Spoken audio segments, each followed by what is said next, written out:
مساء الخير عليكم. اليوم غنقدم لكم رغيفات مقليين ومعمرين بلا كريم باتيسير ومزينين باللوز والسكر كلاصي. وقبل ما ندوزو للمقادير نتمنى منكم تصوروا القناه ديالي وتفعلوا الجرس وما تبخلوش عليا بكومونتير وبارطاجيو مع صحاباتكم. ونبداو المقادير.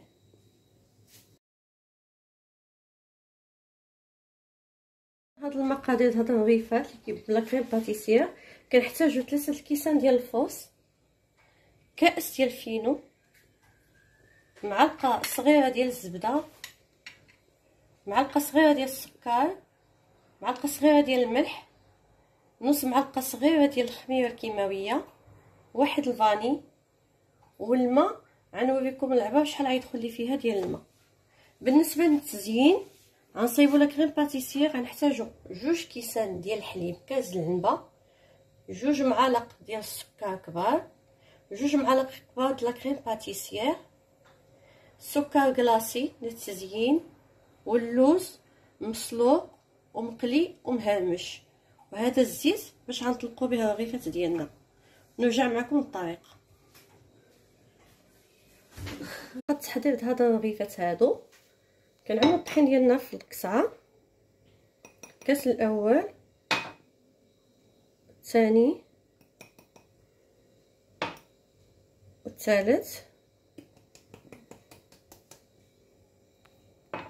نزيدو فينو ونخلطوهم،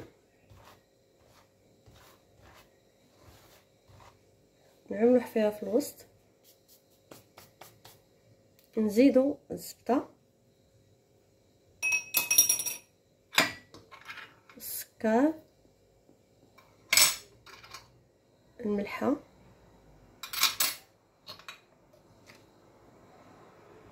تكبت ليا ماشي مشكل.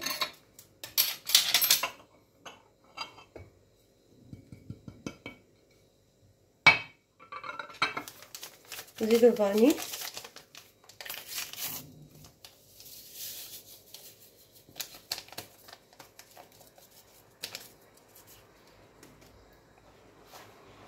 ونبداو نعجنو.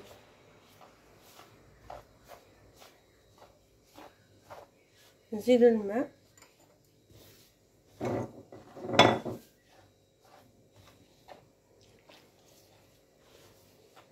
نزيدو الماء تدريجيا شويه بشويه حتى تجمعنا العجينه. وهانتوما معايا شوفوا شحال يدخل لنا فيها ديال الماء. هاد الرغيفات كيجيو زوينين، كيعجبهم الدراري صغار لان فيهم لا كريم باتيسير، كيجيو بحال شي حلوه زوينه يمكن لك تزين بها المائده ديالك.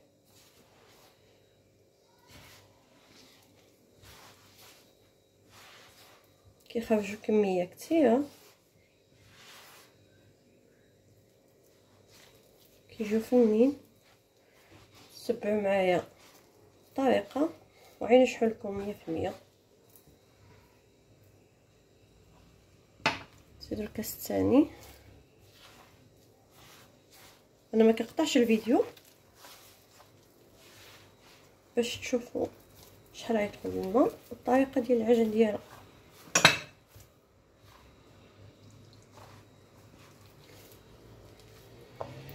عسامي ايديا بجوج.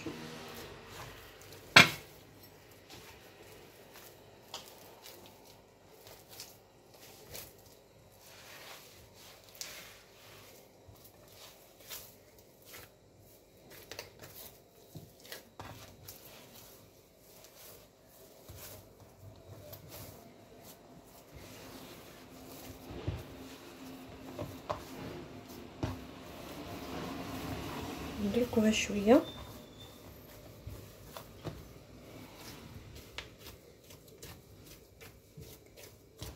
يعني دخلتنا فيها كاس وربع ديال الماء كافيه. العجينه ما تكونش مطلوقه بزاف وما تكونش قاصحه، تكون على هذا الشكل هذا. ما عندلكهاش اجمعها بهذه الطريقه هذه. غنعملها في بلاستيكه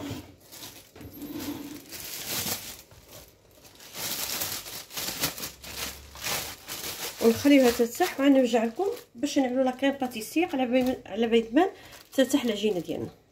كيف ما قلت لكم كنحتاجوا لا كريم باتيسير 2 كيسان ديال العنبه ديال الحليب، 2 معالق كبار ديال السكر، 2 معالق كبار ديال لا كريم باتيسير، ومعلقه كبيره ديال النكهه الحامض، لاغوم ديال الحامض كيجي زوين.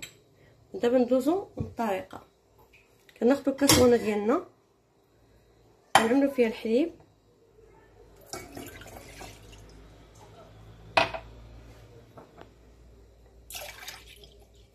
نعملوا السكر، كنعملوا جميع المقادير، ونعملوا 2 معالق كبار د الكريم باتيسير،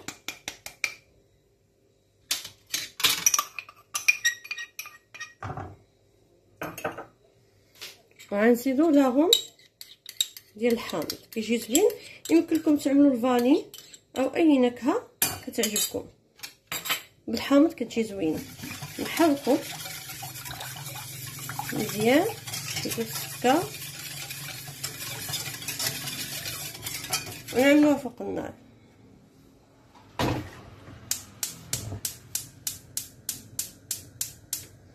ونبقاو مع التحريك المستمر.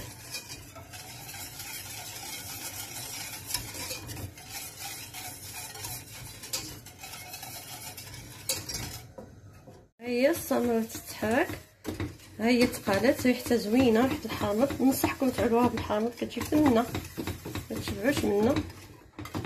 صافي نطفي النار،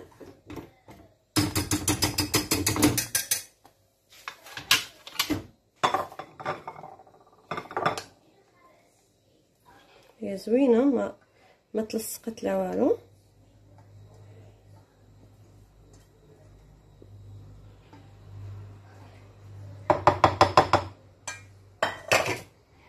دابا نغطيوها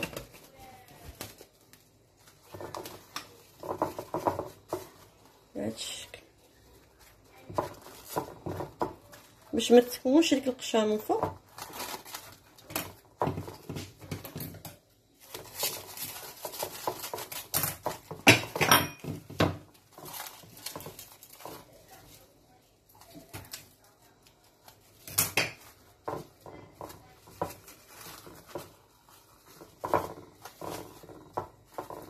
ونعملوها في الثلاجه، ونرجع معكم باش نكمل معكم الطريقه ديال التشكال د الرغيفات ديالنا. من بعد ما تحت العجينه ديالنا خليناها 20 دقيقه، غندوزو نشكلوها كويرات صغار.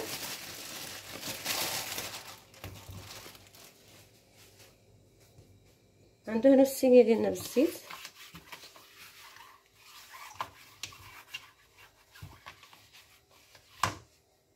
نديرو هنا حتى العجينه ديالنا بالزيت ونبقاو نشكلوها.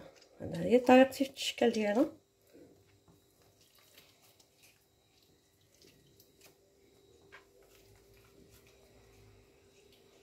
نعملوهم صغيورين باش كيجيو زوينين.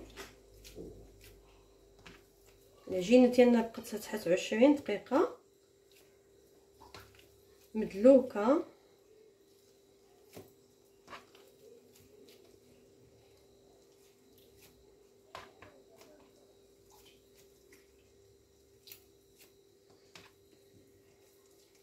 نبقاو هكا مستمرين. نكمل هذا الشيء باش ما يطولش الفيديو، ونغطيهم ونخليهم يرتاحوا واحد ربع ساعه ونرجعوا نشكلهم معكم.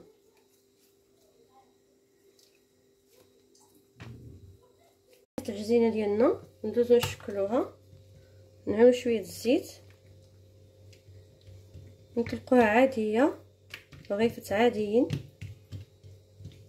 كتطلقها بهذا الشكل هذا،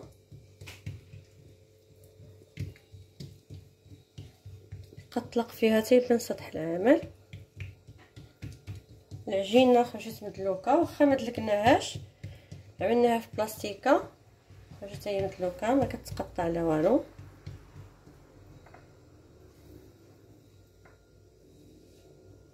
هذا الرغيفات هادو يعجبوكم ونتمنى تجربوهم.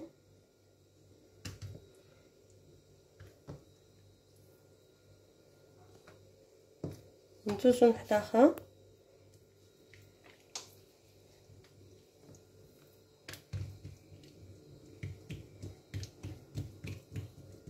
عاديين بحال الرغيف العاديين اللي كنصايبو، اللي كنطيبو في المقله. هادو كنقليوهم في الزيت، كندهنوهم غير بالزيت لانهم غيتقلاو، كنعملوش الزبده.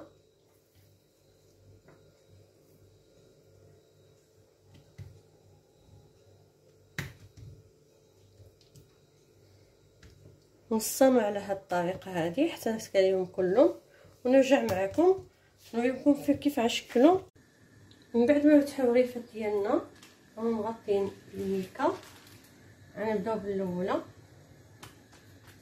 غنشكلوها بهاد الطريقه هذه، نطلقوها مزيان نفردوها هكا. من بعد غنطويوها على هاد الشكل هذا.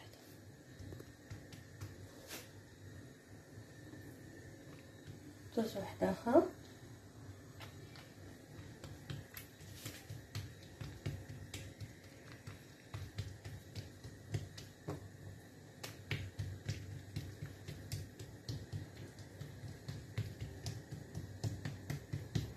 نجيبو هادي ونعملوها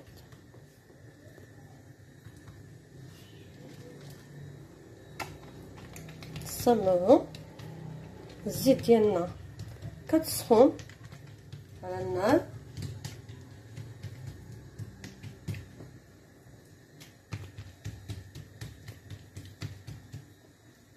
ولا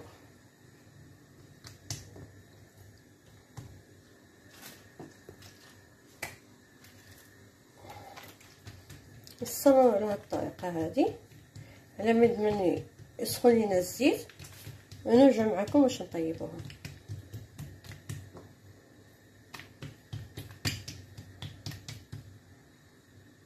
كيجيو مورقين ثم تشوفهم ملي يتعملوا في المقله. لما صايبناهم على شكل مثلث، دابا غنبداو نقليو فيهم. الزيت ديالنا سخنت، غنبداو بسم الله ونحطوهم بهذا الشكل. نحطو وحده اخرى، نحطو اخرى،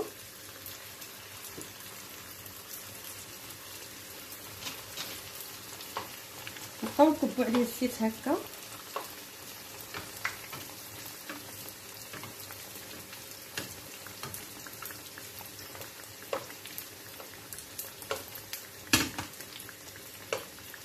باش يتنفخوا.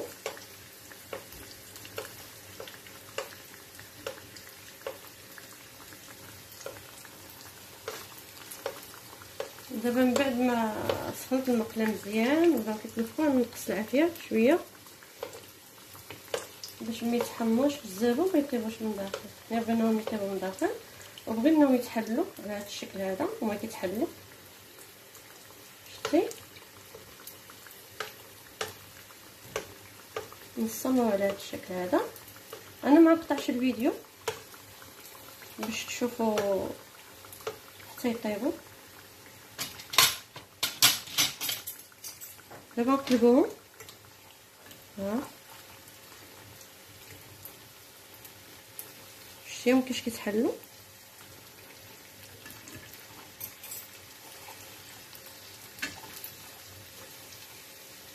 حنا الغرض عندنا هما يتحلوا من الوسط.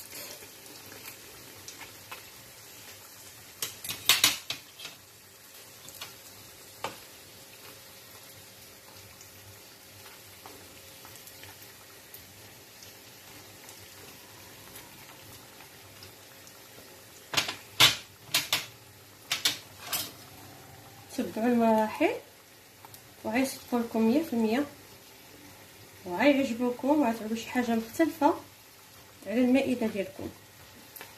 ولفنا الرغايف عاديين والرغايف معمرين، هادو رغيفات بلا كريم باتيسير واللوز.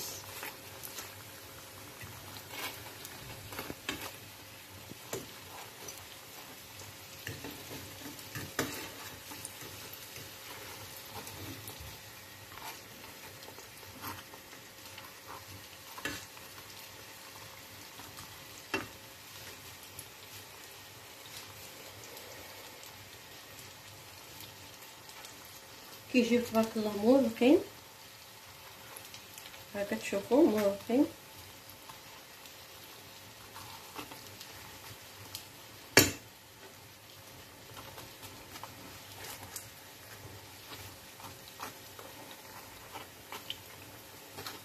صافي حنا نبداو نحيدوهم نعملو واحد الشكه.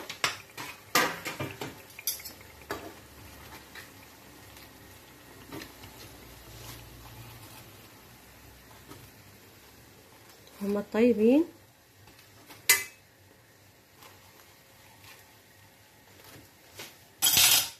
وصلنا على هاد المنول.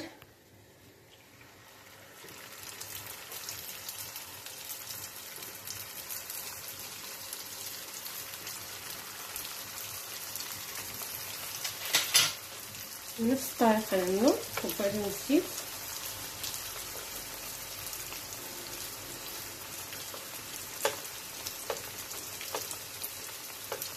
من بعد ما قليت الرغيفات ديالي جاو على هذا الشكل هذا، شوف كيفاش محلولين، ما جاوش شاربين الزيت. ها دابا ندوزو الطريقه ديال التزيين. ناخذ وحيده نعملو سمنه لا كريم باتيسير بهذا الشكل هذا.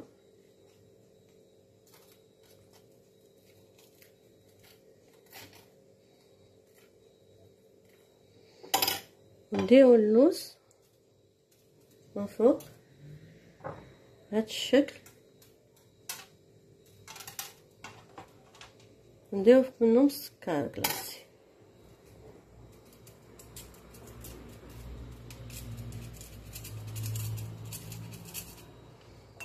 نصام بهذه الطريقه هكا. غنزيد وحده اخرى معكم باش تشوفوا. كنديرو لا كريم باتيسير داخل ريحتها زوينه، ريحه الحامض زوين. كنسدو هكا على هذا الشكل، كنسويو هنا ونديرو اللوز. يمكن لكم ديروا الكاوكاو او ديروا فيرميسي شوكولا اللي عندكم يمكن لكم تزينوا به. نديرو السكر كلاصي. غنصامو بهذه الطريقه هذه وندوز معكم لطريقه التقديم. كما كملنا الرغيفات ديالنا جاو على هذا الشكل هذا. نتمنى يعجبوكم وتجربوهم ونكون خفيفه عليكم. ما تنسوش الضغط على زر اعجاب والاشتراك وفعلوا الجرس باش يوصلكم الجديد ديالي، وما تبخلوش عليا بكومونتير وبارطاجيو مع صحابكم باش يستافد الجميع. وشكرا الى فيديو اخر.